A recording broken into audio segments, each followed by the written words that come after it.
И понатаму, најголем убиец на луѓето е срцето. Болестите на кардиоваскуларниот систем се далеку почеста причина за смрт од малигните и другите заболувања заедно.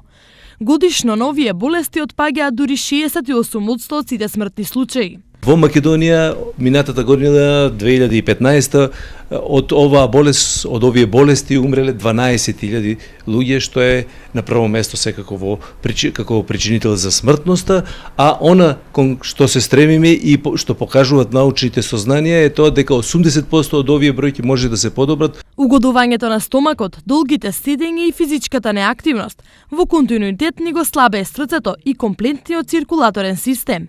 Ефектот е нарушено здравје уште на млади години. Лекарските анализи покажале дека е штета млади луѓе да умираат од срцеви удари, кога болеста може да се превенира во дури 80% случаите, само со мала промена на навиките. Движете се повеќе. Превземете малку повеќе грижа за здрава исхрана. Тука се јасни назнаките за медитерански тип на исхрана, внесување на помала количина на сол.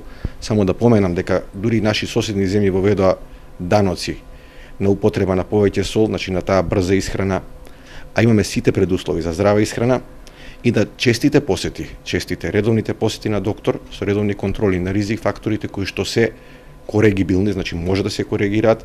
Дајте му сила на вашиот живот е мотото на годинашново одбележување на Денот на срцето. Колку и како тоа ќе ни работи, во голема мера од нас зависи.